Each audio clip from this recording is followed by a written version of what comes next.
My name is Jagdish Shukla और आज हम करने वाले हैं एसपी का फर्स्ट चैप्टर का सेकंड लेक्चर है। तो इसके ऊपर हमने फर्स्ट लेक्चर में देखा था कि एसपी क्या होता है, फिर कॉरपोरेट फाइनेंस क्या होता है। तो उसमें मेन दो आपको चीज़ें याद रखनी है, उसके दो एस्पेक्ट हैं। एक कैसे कैपिटल रेज करना है, रेजिंग ऑफ फाइनेंस था, और एक इसका यूटिलाइजेशन। फिर हमने देखा था उसके सिग्निफिकेंस क्या थे, फाइनेंस मैनेजर क्या काम करता है, उसको क्या क्या ध्यान रखना पड़ता है। तो आज हम पढ़ने वाले हैं उसके कैपिटल रिक्वायरमेंट्स के ऊपर कि कंपनी को कैपिटल चाहिए तो कैपिटल कैसे उसको जमा करती है और वो कैपिटल की रिक्वायरमेंट किन चीज़ों के ऊपर डिपेंड करती है। तो मेनली जो कैपिटल होता है कंपनी का वो इसको दो तरह के कैपिटल चाहिए। कैपिटल रिक्वायरमेंट दो तरह की होती है, एक होता है फिक्स्ड कैपिटल, एक होता है फ्लक्चुएटिंग कैपिटल, या हम बोल सकते हैं वर्किंग कैपिटल।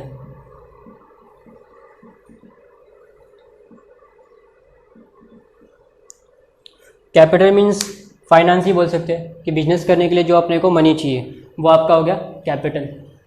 अभी कैपिटल दो टाइप का हो सकता है, फिक्स्ड और वर्किंग। फिक्स्ड कैपिटल नाम से पता चलता है ये क्या है, फिक्स्ड है, और ये किसके लिए चाहिए, वर्क करने के लिए, काम करने के लिए। तो अभी एक एक चीज़ों को एक्सप्लेन करते हैं फिक्स कैपिटल क्या होता है। तो फिक्स कैपिटल वो कैपिटल होता है जो हमें फिक्स एसेट्स खरीदने के लिए चाहिए। अगर आप बैलेंस शीट में देखोगे तो आपकी जितनी भी फिक्स एसेट्स है उनको फाइनेंस करने के लिए जो कैपिटल चाहिए उसको क्या बोलेंगे, fixed capital. Example plant and machinery, land and building, furniture, computers, जितने भी एसेट्स हैं। सपोज जैसे कि ये क्लास की बात कर रहा हूँ मैं, तो ये क्लासेस में भी फिक्स एसेट्स है। यहाँ पे ट्यूबलाइट्स है, पंखे है, फर्नीचर है, बोर्ड है, तो ये सब क्या है, फिक्स्ड एसेट्स है। ये नॉर्मली कब एक्सपेंस होता है फिक्स कैपिटल का, जब कंपनी चालू होती है या जब भी बिजनेस रन करते हैं, स्टार्ट करते हैं, तब ये बहुत सारा इन्वेस्टमेंट इसमें करना पड़ता है। और या फिर हम एक्सपांशन के लिए जाते हैं तब इसकी ज़रूरत पड़ती है। जैसे कि एक क्लास है तो मैंने दूसरी क्लास खोल दी, तो मुझे वहाँ पे इन्वेस्टमेंट बढ़ाना पड़ेगा, मतलब फिक्स कैपिटल बढ़ाना पड़ेगा। और ये पैसा ना लॉन्ग टाइम के लिए चाहिए कि जब तक बिजनेस रहेगा ना तब तक ये आपको चाहिए। सपोज़ एक कंपनी है जो कार बना रही है, तो उसके बाद बहुत बड़ी बड़ी मशीनें होगी, तब उसने वो मशीनें कब ली होगी, मतलब वो फिक्स कैपिटल कब लिया होगा, जब बिजनेस स्टार्ट हुआ था। तो स्टार्ट हुआ था तब उसने इन्वेस्ट किया। अब इसको एक और फैक्ट्री खोलनी है तो और एक्स्ट्रा उसको इन्वेस्ट करना पड़ेगा, मतलब जगह लेनी होगी, मशीन लेनी होगी, तो बहुत सारे एक्सपेंसेस फिक्स कैपिटल के थ्रू उसको करने पड़ेंगे। तो फिक्स कैपिटल अब इसको लंबे टाइम के लिए चाहिए, तो ये क्या चाहिए आपको, लॉन्ग टर्म के लिए चाहिए। मे बी वो 10 साल, 15 साल, 20 साल हो सकता है, डिपेंड करता है। तो फिक्स कैपिटल हम फाइनेंस कहाँ से कर सकते हैं, तो मेनली दो रास्ते होते हैं कि आप खुद के पैसे लगा दो, ओन फंड, या लोन ले लो, जिसको बोल सकते हैं डेट या बोरोड फंड।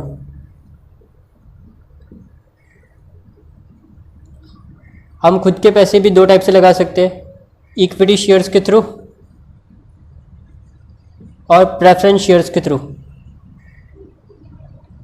ये आगे हम पढ़ेंगे ये दोनों क्या होते हैं। फिर डेट मतलब आप लोन ले सकते हो बेसिकली बैंक से, फाइनेंशियल इंस्टीट्यूशन से, या डिबेंचर इशू कर सकते हो, ये भी एक टाइप की लोन ही है। बॉन्ड इशू कर सकते हो, पब्लिक से डिपॉजिट्स ले सकते हो। डिपॉजिट्स नॉर्मली शॉर्ट टर्म होता है तो इसको यहाँ पे काउंट नहीं करते, बाकी ये सब लॉन्ग टर्म हो सकता है। लोन आप 10-15 साल, डिबेंचर्स आप लॉन्ग टर्म के लिए यूज़ कर सकते हो, बॉन्ड भी, और शेयर तो ये परमानेंट कैपिटल होता है। तो अभी यहाँ पे हमारे पास चॉइस है, मतलब कंपनी के पास चॉइस है कि वो लोन ले, मतलब खुद के पैसे लगाए या फिर वो लोन ले, या खुद के पैसे कितने लगाए, मतलब शेयर्स कितने इशू करे, कितना लोन ले, ये सब कंपनी को डिसाइड करना है। तो अभी पैसे लेने के लिए हम कहाँ जाएंगे, जैसे कि सब्जी खरीदने के लिए हम कहाँ जाते हैं, सब्जी मार्केट जाते हैं, तो यहाँ पे इनको कैपिटल चाहिए, तो यहाँ पे ये कहाँ अप्रोच करेंगे, कैपिटल मार्केट में अप्रोच करेंगे।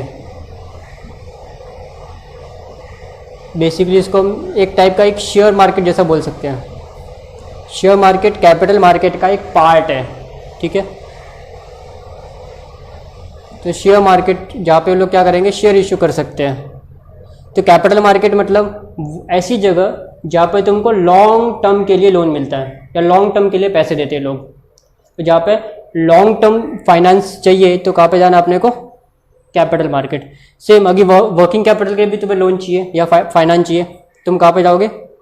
Money market. मनी मार्केट क्या करता है? शॉर्ट टर्म लोन देता है, लेस देन 12 मंथ्स, यहाँ पे मोर देन 12 मंथ्स होता है। तो समझा आपको फिक्स कैपिटल क्या होता है? फिक्स कैपिटल वो कैपिटल होता है जो हम फिक्स एसेट्स में इन्वेस्ट करते हैं, जो परमानेंट होता है, और आपके एसेट्स पे जितने भी फिक्स एसेट दिखती है ना, जो भी खर्चा होता है वो फिक्स कैपिटल में होता है। ये लॉन्ग टर्म होता है, ये हम खुद के पैसे से इन्वेस्ट कर सकते हैं या लोन ले सकते हैं। खुद के पैसे पे लिया तो इनको डिविडेंड देना पड़ेगा, ओनर को क्या मिलता है? कंपनी से डिविडेंड। और बाहर से लिया तो इसको इंटरेस्ट देना है, फिक्स रेट ऑफ इंटरेस्ट। तो कंपनी को ध्यान रखना है कि अगर वो बाहर से पैसा ले रही है तो कंपनी के पास इतने पैसे होने चाहिए कि वो इंटरेस्ट चुका सके उसका। और अगर खुद के पैसे है तो प्रॉफिट होगा तो उसमें से वो डिविडेंड देगी, अगर प्रॉफिट नहीं है तो डिविडेंड नहीं मिलेगा उनको। तो बाहर से ले रही है तो कैपिटल मार्केट से वो रेस कर सकती है, जिसमें एक पार्ट है उसका शेयर मार्केट। तो ये था फिक्स कैपिटल का मीनिंग। तो चलिए अभी देखते हैं। तो अभी हमने देखा फिक्स कैपिटल का मीनिंग क्या है। अभी देखते हैं फिक्स कैपिटल की रिक्वायरमेंट किन चीज़ों पर डिपेंड करती है। तो पहला है नेचर ऑफ बिजनेस, मतलब मेरा बिजनेस किस तरह का है। अभी मेनली 3 तरह के बिजनेस हम यहाँ पे कंपेयर करेंगे, एक मैन्युफैक्चरिंग बिजनेस, एक अपना जो ट्रेडिंग कर रहा है, और एक सर्विस सेक्टर है। तो सबसे ज़्यादा मशीन किसको लगती है? फिक्स कैपिटल का मतलब क्या? नॉर्मली जब फिक्स एसेट में लगता है तो सबसे ज़्यादा फिक्स एसेट किसको लगेगा? जो मैन्युफैक्चरिंग कर रहा है, बरोबर। तो जो मैन्युफैक्चरिंग कर रहा है तो उसको ज़्यादा इन्वेस्टमेंट करना पड़ेगा, तो फिक्स कैपिटल उसको ज़्यादा चाहिए। ट्रेडिंग कर रहा है तो जो ट्रेडिंग कर रहा है, ट्रेडिंग बिजनेस कर रहा है, वो तो क्या कर रहा है? गुड्स खरीद रहा है, बेच रहा है। ट्रेडिंग मतलब रिटेल शॉप्स देख लो आप, जो सामान परचेज करके सेल कर रहे हैं, रीसेल कर रहे हैं, तो उनको थोड़ा कम चाहिए। और कम किसकी बात करें? सर्विस सेक्टर, उनको तो और इससे भी कम चाहिए। तो नेचर ऑफ बिजनेस के ऊपर डिपेंड करता है कि आप कौन सा बिजनेस कर रहे हो।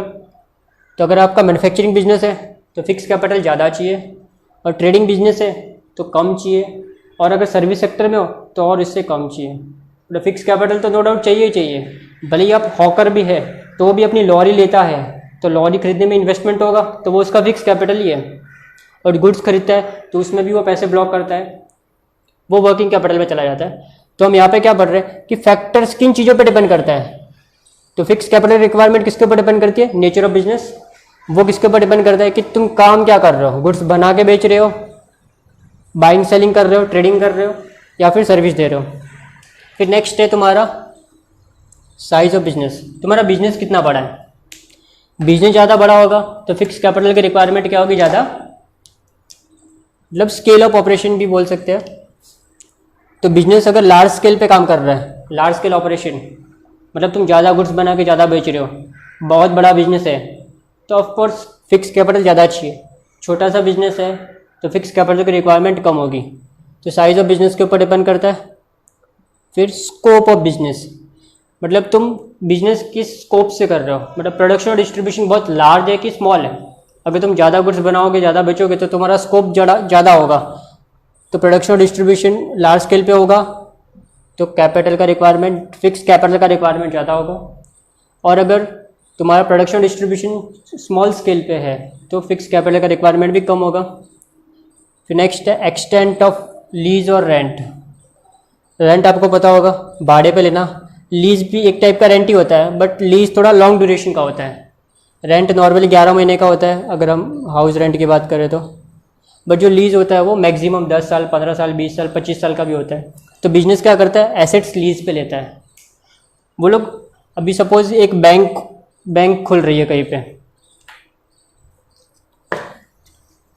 पे एक बैंक खुल रही है, तो उनको एक जगह चाहिए ब्रांच खोलने के लिए। तो अभी जगह में वो लोग अगर इन्वेस्ट करेंगे सपोज, तो उनको 1 करोड़ रुपीज़ इन्वेस्ट करना पड़ेगा। भी इतना सारा पैसा उनका ब्लॉक हो जाएगा। 1 करोड़ तो मैं कम बोल रहा हूँ, आजकल तो 1 करोड़ रुपए के घर भी नहीं मिलते। तो उनका इतना सारा पैसा ब्लॉक, 10 करोड़ ले लो चलो एग्जांपल के लिए, तो उनको इतना सारा पैसा अपना ब्लॉक करना पड़ेगा, 10 करोड़। इससे अच्छा वो क्या करेंगे, उस कंपनी मतलब जिसकी भी जगह है उसके साथ डील कर लेंगे कि एक काम करो, ये जगह तो उनको भाड़े पे दे दें। तो बोला ठीक है, एक काम करो, महीने का 5 लाख रुपए दे देना। तो अभी बैंक को खर्चा कितना करना हर महीने? 5 लाख। अभी 10 करोड़ रुपए उसको इन्वेस्ट करने की जरूरत है वहाँ पे? ऑफकोर्स नहीं है। तो अगर वो एसेट लीज पे ले रही है तो फिक्स कैपिटल का रिक्वायरमेंट क्या हो जाएगा, कम हो जाएगा। अगर मैं ये खुद का ले लूँ, खरीद लूँ, तो मुझे कितना खर्चा करना पड़ेगा, 10 करोड़। तो 10 करोड़ मेरा ब्लॉक हो जाएगा ना, जगह में डाल दिया मतलब फिर से वो बैंक को आज इधर है कल उधर नहीं खोल सकता ना। तो एक बार पैसा डाल दिया तो ब्लॉक हो जाएगा। फिर वो कब आएगा, जब तुम बैंक बंद करोगे, तब तक वो 10 करोड़ रुपए तुम्हारे हाथ में आने वाला नहीं है। इससे अच्छा तुम इसको लीज पे ले लो और हर महीने का जो भी है वो भरते रहो। तो इससे हमारा क्या होगा, 10 करोड़ में से खाली खर्चा कितना हो रहा है, 5 लाख। तो बाकी का अपने पास पड़ा हुआ है वो हम कहीं और लगा सकते हैं, बिजनेस बढ़ा सकते हैं, हो सकता है 4 बैंक खोल ले इससे, इन पैसों से जो सेविंग होगी। तो अगर लीज और रेंट पे ले रहे हो तो हमारा फिक्स कैपिटल का रिक्वायरमेंट क्या हो जाएगा, कम हो जाएगा। नेक्स्ट देखते हैं, अरेंजमेंट ऑफ सब कॉन्ट्रैक्ट।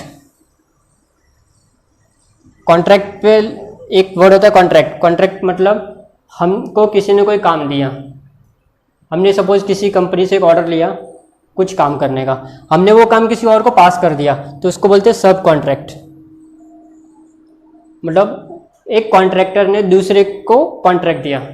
अभी सपोज मेरे पास एक प्लांट है छोटा सा, वहाँ पे 1 लाख यूनिट्स बना सकता हूँ। सपोज कोई सामान 1 लाख बना सकता हूँ मैं। सपोज हम लोग बात कर रहे हैं, कार की बात कर लेते हैं। सपोज मेरी एक कार मैन्युफैक्चरिंग कंपनी है और साल की मैं कितनी कार बनाता हूँ, 1 लाख कार। अभी मुझे एक कंपनी से ऑर्डर आया सपोज कि उसको ना 10 लाख कार चाहिए नेक्स्ट ईयर। तो क्या मैं उसको 10 लाख कार बना के दे सकता हूँ? मेरी कैपेसिटी कितनी है मैक्सिमम 1 लाख की। तो 1 लाख से ज़्यादा मैं 24 घंटे भी सिर्फ चला लूँ तो इतना सारा प्रोडक्शन तो कर ही नहीं सकता। तो मैं क्या करूँगा, दूसरी कंपनी के साथ टाइप कर लूँगा कि भाई एक काम कर, 5 लाख तू बना दे, तो बड़ी कंपनी है, 2 लाख तू बना दे, बाकी का 3 लाख तू बना दे। या हो सकता है 2 लाख 1 लाख वो खुद बना लेगी, तो 9 लाख और एक उसका 10 लाख हो गया। तो उसने ये क्या किया, सब कॉन्ट्रैक्ट किया। इसको 10 लाख का कॉन्ट्रैक्ट मिला था कार का, तो उसने क्या किया, 5 लाख का कंपनी ए को दे दिया, फिर ये कंपनी बी को दे दिया, कंपनी सी को दे दिया। नहीं तो फिर क्या कर सकती है, ये और बड़ी कंपनी खोल सकती है एक, जहाँ पे 10 लाख की कार बन सके, 9 लाख की और एक्स्ट्रा कार बन सके। तो इसको कितना सारा इन्वेस्ट करना पड़ेगा, नई कंपनी खोलनी पड़ेगी, वहाँ पे इतना सारा इन्वेस्टमेंट करना पड़ेगा। इससे अच्छा वो क्या कर सकती है, दूसरे को काम दे देगी, भाई तू काम कर, तो एक 5 लाख कार बना के दे देगा, इसको पेमेंट कर देगा, फिर ये कार इसको बेच देगा। तो इसका कंपनी खोलने का जो खर्चा है इस कंपनी का वो बच जाएगा, क्योंकि अगर ये कंपनी खोलेगा तो उसका बहुत सारा करोड़ों रुपए का इन्वेस्टमेंट करना पड़ेगा। इससे अच्छा इसको काम दिया, इसने काम किया, इसको कमीशन दे दिया। तो अगर हम किसी और से काम करवा रहे हैं, सब कॉन्ट्रैक्टिंग कर रहे हैं, तो हमें वर्किंग कैपिटल फिक्स कैपिटल क्या चाहिए, कम चाहिए। ठीक है, चलो आगे बढ़ते हैं। Acquisition of old assets. Acquisition का मतलब क्या होता है, खरीदना, परचेस। अभी सपोज मैंने एक कंपनी खोल दी, तो अभी मुझे एसेट चाहिए, तो मेरे पास बहुत सारे ऑप्शंस हैं। या तो फर्स्ट हैंड ले लो, मतलब नया खरीदो, या तो सेकंड हैंड ले लो ना, सेकंड हैंड सस्ता मिलेगा। तो सेकंड हैंड मतलब acquisition of old assets. Old मतलब क्या होता है, सेकंड हैंड। एक काम करो, सेकंड हैंड सामान ले लो, तो अपने को क्या, उसका कॉस्ट कम आएगा और सस्ता पड़ेगा, तो फिक्स कैपिटल का रिक्वायरमेंट क्या हो जाएगा, कम हो जाएगा। नेक्स्ट है acquisition of assets on concessional rate. Concessional rate मतलब डिस्काउंट पे। अभी गवर्नमेंट बहुत सारी मैन्युफैक्चरिंग कंपनियों को डिस्काउंट देती है। डिस्काउंट मतलब उनको बोलती है कि भाई तुम बैकवर्ड एरिया में जाओ, वहाँ पे प्रोडक्शन करो, तुमको सब्सिडी मिलेगी, तुमको डिस्काउंट मिलेगा। तो उनको कंसेशन मिलता है। 10 लाख का एसेट है तो तुमको 5 लाख ही भरना है, या तुमको 4 लाख ही भरना है, या तुमको टैक्स नहीं भरना है उसके ऊपर। तो अगर कंसेशनल रेट पे मिल रहा है, मतलब डिस्काउंट पे मिल रहा है, तो खर्चा क्या होगा, अपना कम होगा। तो फिक्स कैपिटल, पैसे कम चाहिए ना, क्योंकि खर्चा कम हो रहा है तो लोन लेने की ज़्यादा जरूरत नहीं है। फिर नेक्स्ट है इंटरनेशनल कंडीशंस। तो नेक्स्ट पॉइंट क्या था अपना, इंटरनेशनल कंडीशंस। हर एक कंट्री के कंडीशंस अलग अलग होते हैं, कहीं कहीं पे बूम चलता है, कहीं पे रिसेशन चलता है। तो वो कंडीशंस का फ़ायदा उठा के हम वहाँ पे इन्वेस्टमेंट कर सकते हैं। कहीं कहीं पे मार्केट गिर रहा है तो वहाँ पे इन्वेस्ट कर सकते हैं, क्योंकि अपने को वहाँ पे सस्ते एसेट्स मिल जाएंगे। तो उस कंडीशन में इंटरनेशनल कंडीशंस का फ़ायदा उठा सकती है कंपनी उस सर्कमस्टेंसेस में। तो नेक्स्ट है ट्रेंड इन इकोनॉमी।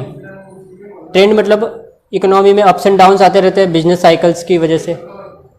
तो अप कब आएंगे, जब बूम होगा, और नीचे जाएगी तब क्या होगा, तब यहाँ पे क्या होगा, आपका बूम होगा। बूम मतलब तेजी है, और यहाँ पे क्या रिसेशन मतलब मंदी है। तो इस पीरियड में कंपनी ज़्यादा कमा सकती है क्योंकि तेज़ी है मार्केट में, ज़्यादा सेल होगा कंपनी का तो ज़्यादा उसको प्रॉफिट भी मिलेगा। ये टाइम पे क्या होगा, उसका मार्केट बहुत ही ठंडा चलेगा, सेल नहीं होगा, कंपनी को पैसे नहीं आएंगे। या फिर कोई बिजनेस ऐसा है जिसमें आगे फ्यूचर में ग्रोथ हो सकता है।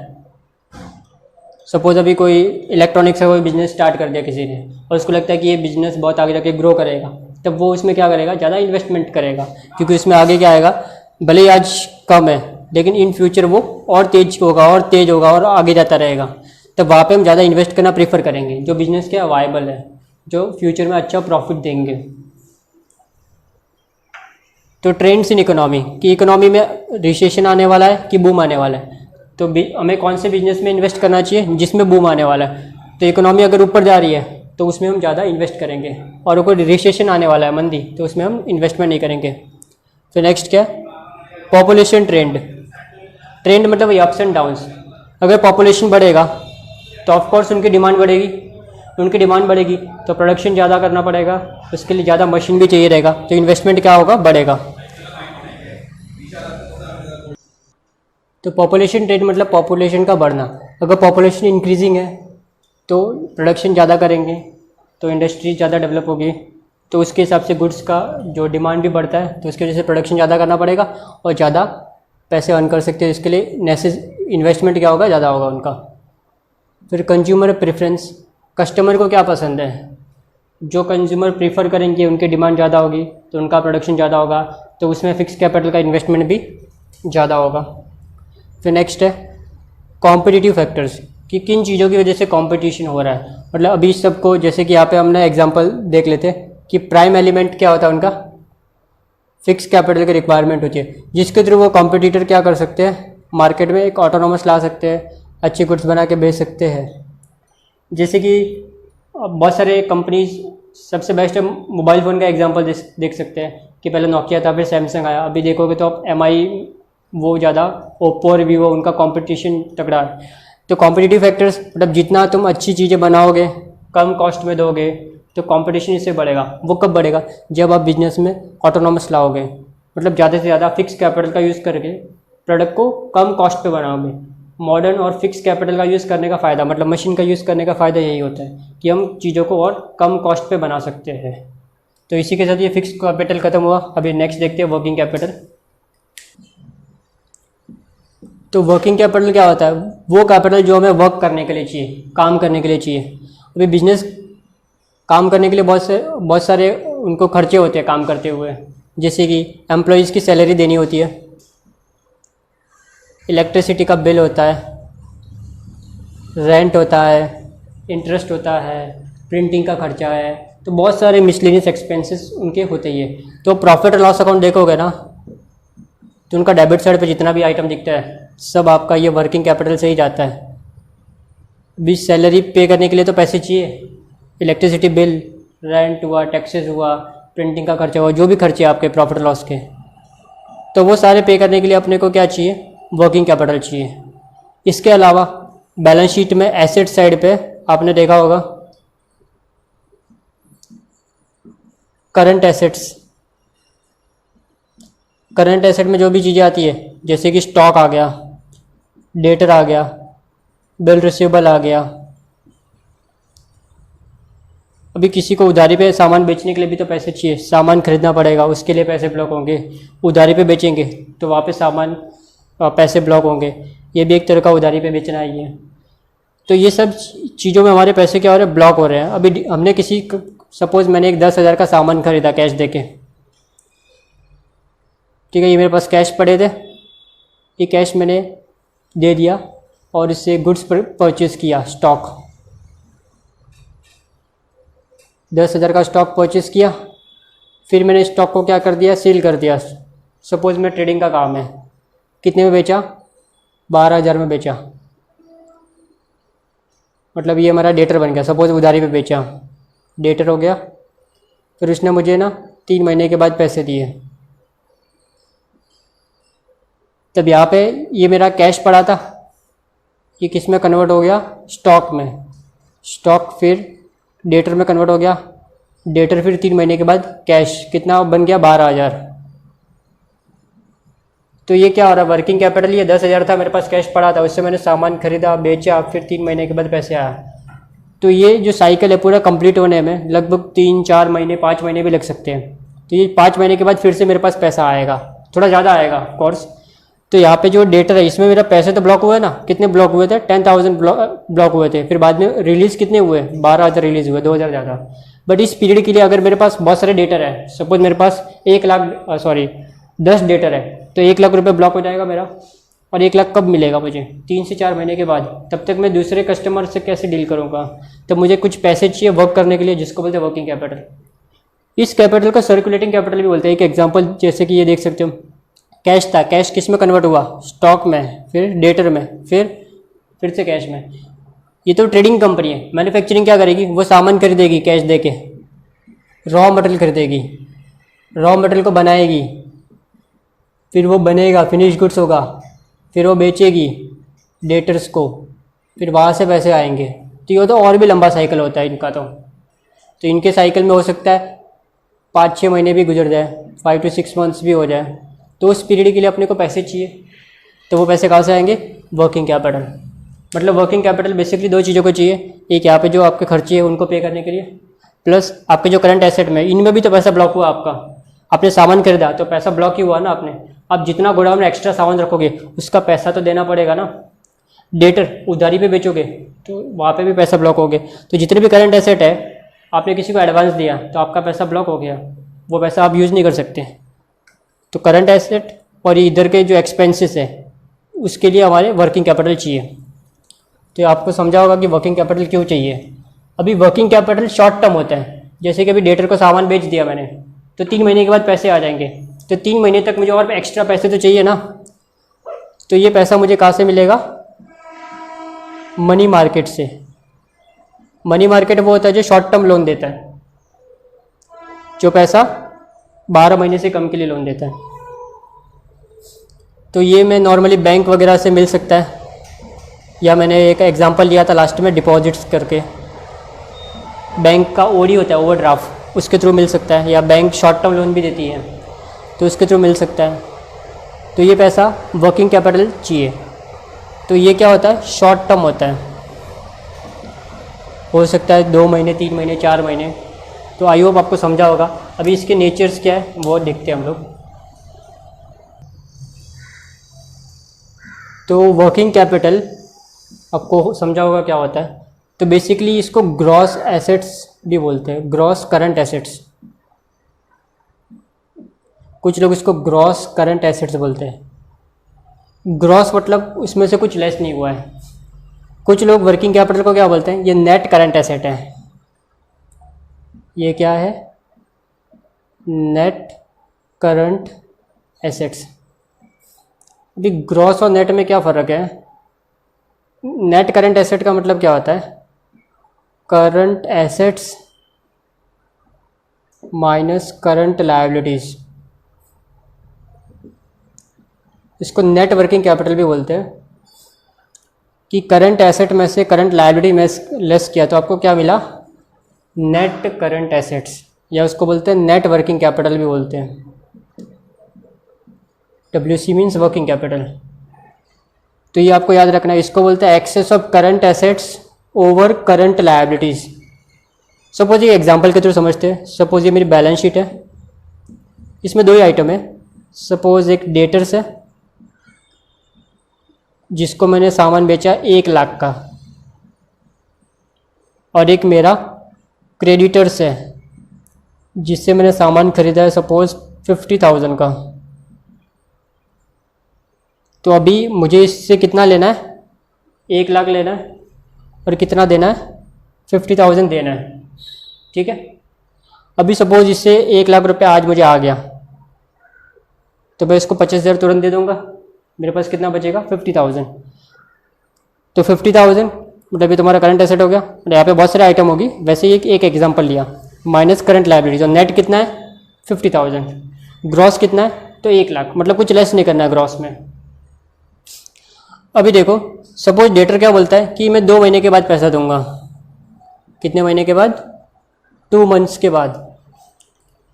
अभी क्रेडिटर्स क्या बोलता है कि मुझे ना 1 महीने के बाद पैसे चाहिए। सपोज आज मैंने सामान बेचा तो 1 महीना हो गया मेरे पास आएगा कि भाई 50,000 रुपये दे। मैं इसके पास तो जा नहीं सकता, इसने क्या बोला 2 महीने के बाद आना भाई, 2 महीने के पहले अपना शक्ल मत दिखाना। तो भी इसको 50,000 में कहाँ से ला के दूँ? तो मे भी मुझे बैंक के पास जाना पड़ेगा भाई, बैंक को बोलना पड़ेगा भाई लोन दो मुझे 50,000 का 1 महीने के लिए। तो मैं उसके पास गया और उससे लोन ले लिया 50,000 का और उसको दे दिया, पे कर दिया। तो भी जैसे ही 2 महीना 1 महीना और कंप्लीट होगा, 1 महीना तो हो गया ऑलरेडी, 1 महीना और कंप्लीट होगा तो ये 2 लाख देगा, उसमें से 1 लाख मैं इसको चुका दूंगा और 50,000 मेरे पास पड़ा रहेगा, उससे मैं और कुछ डील कर सकता हूँ। ठीक है। या फिर क्या हो सकता है, सपोज एक दूसरा कंडीशन देखते हैं कि इसने क्या बोला मैं 1 महीने के बाद पैसा दे दूंगा, और ये क्या बोलता है कि तू आराम से पैसे दे, कोई घाई नहीं है, 2 महीने के बाद दे, तो कोई टेंशन ही नहीं, वर्किंग कैपिटल की जरूरत ही नहीं है ना। 1 महीना होगा मेरे पास 1 लाख रुपए आ जाएगा, वो पैसा मेरे पास ही पड़ा होगा, उसमें से 50 निकाल के इसको दे दूंगा। तो जब आपका करंट एसेट्स का जो ये लैग पीरियड होता है या जो लॉक इन पीरियड होता है ये कम होगा ना, उतना बेटर है। तो उतना आपको वर्किंग कैपिटल बाहर से लेने की जरूरत नहीं पड़ेगी। तो करंट एसेट जितने कम होंगे तो उतना मतलब जितना कम ड्यूरेशन होगा उतना वो पैसा जल्दी रियलाइज होगा और उतना हम करंट लायबिलिटी चुका सकते हैं। आई होप आपको ये समझा होगा। अभी इसके जो नेचर्स है वो नेक्स्ट क्लास में देखेंगे हम।